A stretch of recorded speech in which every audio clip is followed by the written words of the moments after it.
Halo para pencari cuan, selamat welcome di channel Dapur Saham Indonesia.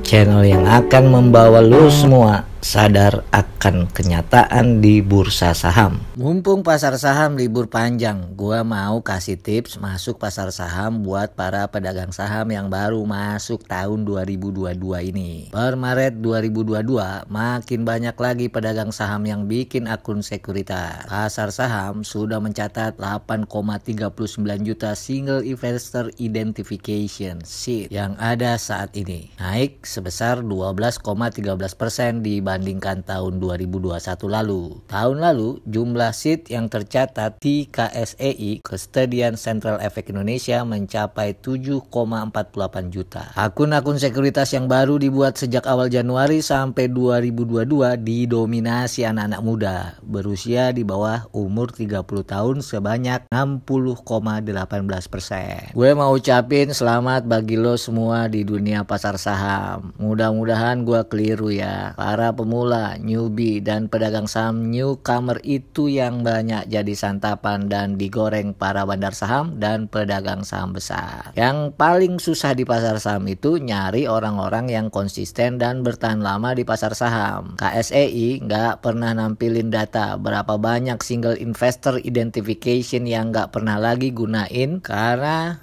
duit di RDN, rekening dana nasabah boros atau habis. Karenanya gua ada tips buat lo yang baru masuk pasar saham. Gua cuman punya 2 tips, nggak banyak kan. Pertama, duit lo nggak seberapa. Bagi lo yang baru masuk pasar saham, berapapun duit lo yang lo bawa nggak akan berasa di pasar saham. Apalagi lo cuman modal 10, 100 atau 500 juta. Yang ada kalau saham yang lo beli nyangkut, lo bakalan ribut sama pasangan, suami atau istri atau bahkan pacar lo. Kalau lo masih muda dan jomblo, lo bakal cepat kena serangan jantung. Kalau lo kebetulan sempat nonton video ini, lo akan makin sadar kenyataan di pasar saham. Jangan pernah mimpi lo bisa kaya mendadak, miliaran atau triliunan karena masuk pasar saham. Kalau lo mau cuan lebar, ya modal lo diperbesar. Lo tahu lo Keng Hong, kenapa doi bisa duitnya konon triliunan sekarang? Karena dia kuliah, lulus sarjana, kerja di bank, lalu beli saham United Tractors (UNTR) waktu Indonesia kena krisis ekonomi. Saham yang dibeli harganya masih ratusan perak. Dia beli 1,5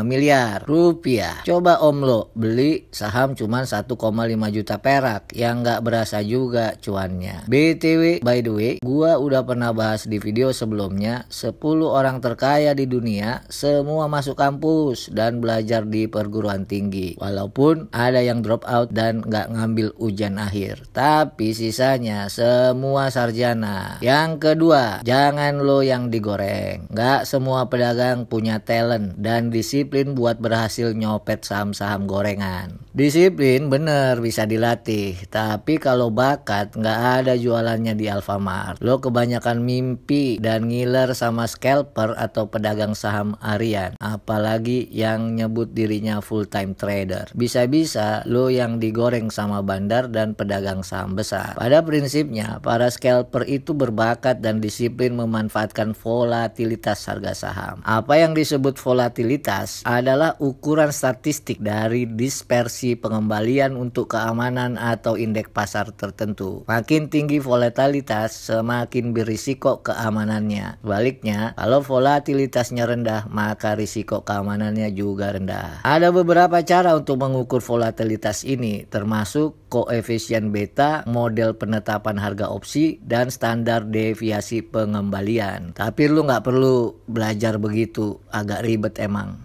Cara gampangnya, lo buka Google, lo ketik saham auto reject atas berjilid. Habis itu lo ketik juga saham auto reject bawah beruntun. Hasil pencarian lo itu bisa jadi bahan pertimbangan lo sebelum beli itu saham. Masa depan kita lebih cemerlang ketimbang saban hari duduk di depan komputer liatin harga saham naik turun. Bahkan katanya ada yang suka nahan kencing karena mantengin harga saham. Lo tahu nggak bahaya sering nahan kencing? Penyakit infeksi infeksi saluran kemih sama kena penyakit batu ginjal. Kalau lo nggak percaya, baca aja artikel di Halodoc. Gue seumur-umur belum pernah nahan kencing gara-gara ngeliatin harga saham yang gue beli naik apa turun. Yang ada gue kalau nahan kencing pas lagi main golf atau pas kena macet parah tapi belum nyampe atau ketemu pom bensin.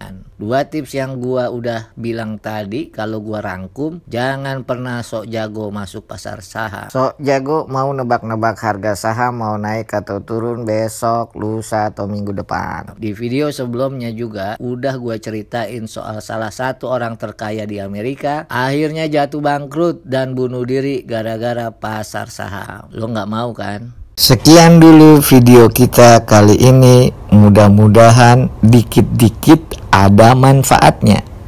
Terima kasih ya udah nonton channel Dapur Saham Indonesia.